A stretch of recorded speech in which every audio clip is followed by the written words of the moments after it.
Hey, sorry about that. My wife and my youngest Tater, they popped up to the Sprinter to just say hey. My wife, I guess, she seen my text late, and I hadn't started filming, and so had to split this up. But I'm gonna just break these up in little 10-15 minute parts anyway. So just catch the part before this, part one, if you missed it, and then if I do a part three, part four, or whatever, just kind of stay on there. But listen to me, we failing as parents because we trying too much to be their friend. And now listen, all we could do is all we can do. I'm gonna say that again. All we can do is all we can do. What that means is all you could do is your absolute best.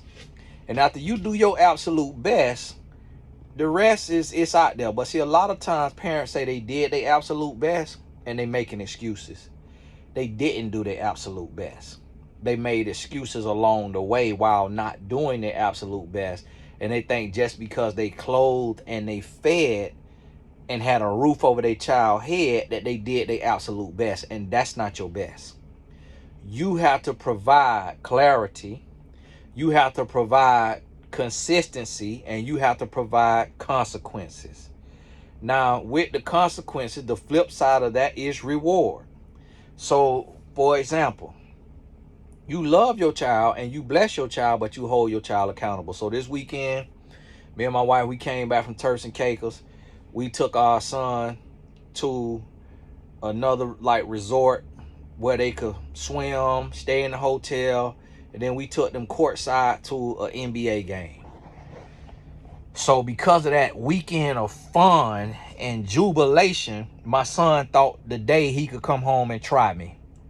So a lot of times what happened as parents, we make our children fall in love with us by gifting them and giving to them and catering to them and cooking, cleaning, serving, clothing, feeding, all of this right here. So our children fall in love with us.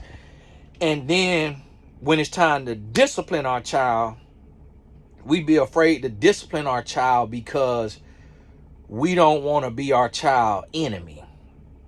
But when you discipline in love, now see, if you call your child a bunch of hurtful names, now you trying to be your child enemy. If you try to intentionally hurt your child, now you trying to be your child enemy. See, my son though, I got to hurt him in the sense of I got to almost hurt his feelings for him to hear me.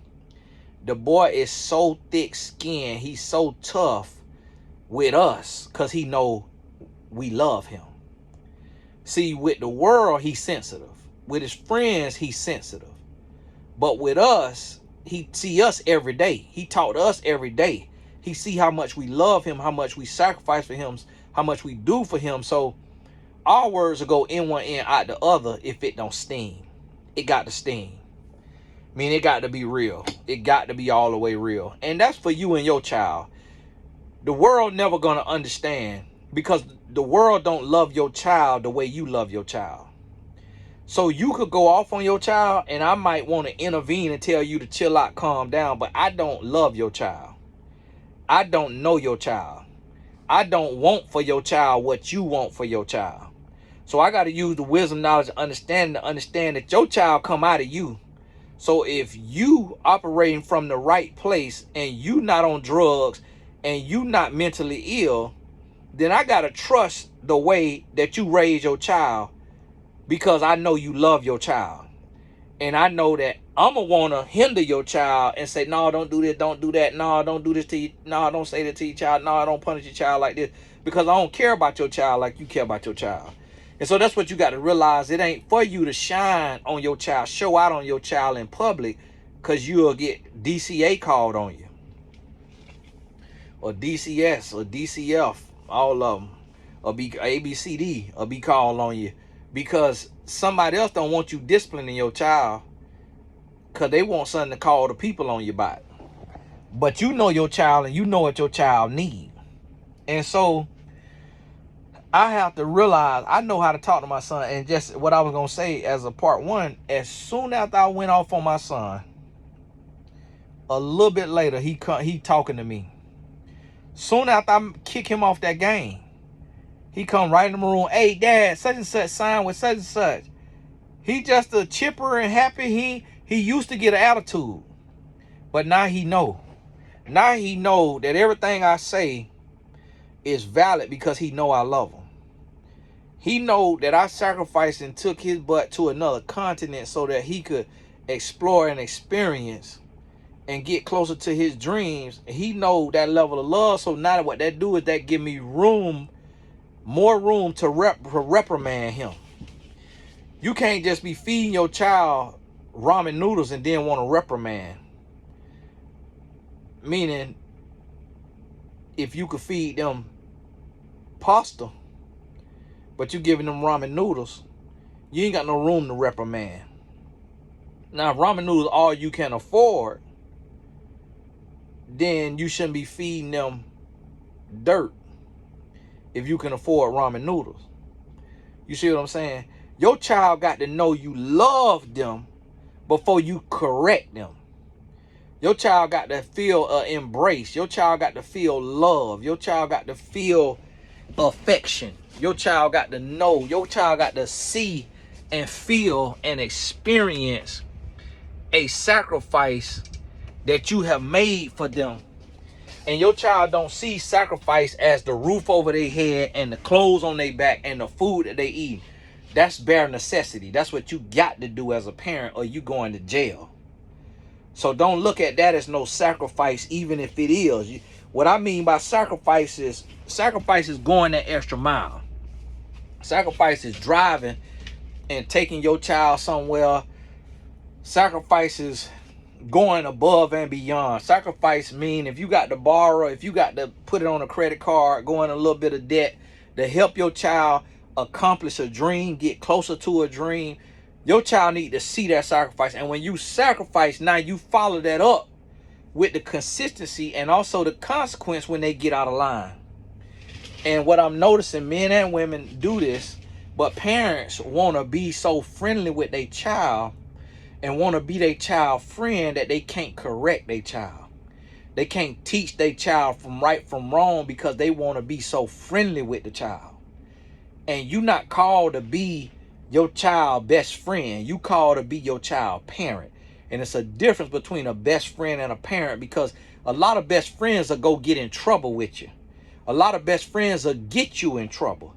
A lot of best friends will see you about to get in trouble and not say nothing because they not really a best friend. They're a best frenemy. So when you see your child is doing something wrong that's eventually going to cost them and you don't say something, you don't love your child. You hate yourself. And you so worried about your child being mad at you that you hate yourself to the point to where you're not going to say what you need to say to your child, when you need to be the first one to correct your child and hold your child accountable, because don't nobody else in this world care about your child the way you supposed to care about your child. So you need to understand this. So what you got to do as a parent is you got to spend on your child. You got to stretch for your child. You got to sacrifice for your child. But you got to train your child. And you got to hold your child accountable. Because, and especially if your child is of color. Because a child of color is not going to get away with what a white child will get away with. And if you think I'm lying, look up and Google and do the research on the disparity between the charges, the criminal charges of when there's a white offender versus a black offender. My uncle is doing 30 years in prison from a judge in Polk County, Florida, who threw the book at him for $10 worth of marijuana and $10 worth of cocaine. I don't know the judge's name. I wish I did, because I say his name and I talk so bad about him. Gave this man 30 years in prison. I read the whole court transcript. My uncle had $10 worth of marijuana, $10 worth of cocaine that he sold to an undercover agent, and got 30 years in prison because he took it to trial. There are white rapists and white murderers doing half that time. Literally, people don't believe me. I have told some of my white friends, one of my white friends, he was on the board, on the clemency board of the state of Florida. I told him, he said, Tony, that can't be. That can't be true. It's no way your uncle, he must have had a bunch of priors. It have to be something else. He looked it up. He looked it up and he called me back. He said, Tony, you weren't lying. He said, but I looked at the judge that was on his case, and that judge got a nickname. It was something like, it was something that mean give you a lot of time. Graveyard judge or something, like send you to your grave. He was like, that judge, he known for over sentencing. He known for heavy-handed sentencing. And he said the thing about it is, with your uncle doing his appeals, nobody will really want to overturn it as long as that other judge living, because they like a brotherhood, and that's disrespect to your brother to overturn his case when he alive. So he said your uncle pretty much gonna do that time unless that judge pass away. When that judge pass away, if your uncle's still in there, somebody may overturn it then, because the judge ain't allowed to see it. And I said, wow.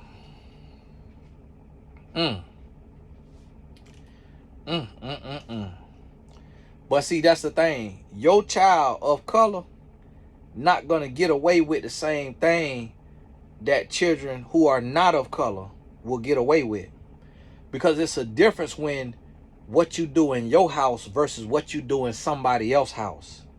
See, this house is seen as a white person's house. America is seen as a white person's home, a white person's land. And that's why you see so many white people with the entitlement that they have in America. And I'm not saying this from I'm not racist or anything like that. I'm just calling a spade a spade. That is why, and what I said to my wife when she said to me, how can this father let his daughter come out with her butt cheek hanging out of her shorts? I say, that's how you dress when you're at home. I say, what you got to remember is this country is their home. They feel like this is their home. So they feel like they could wear whatever they want to wear because they at home. I say, when you not at home, you clothe yourself. When you in somebody else's house, you wear more clothes because that's not your house. But in your house, you can walk around naked. In your house, you can walk around in your underwear. In your house, you can walk around barefoot. And that's why you will see a lot of them be barefoot, or a lot of them be scantily clad, all kind of breast side, all kind of booty out, because they feel comfortable and at home. But if your child is a child of color, your child don't have that same grace. And I see that even with soccer. My son will get fouled and the ref won't call a foul. The ref is always white or Hispanic. We never have a black ref in soccer. Sure, 1 out of 100 might be a black ref. But we always got a white or Hispanic ref. My son will get clobbered and they won't call the foul. And a white player, somebody could blow on him and the ref will call a foul.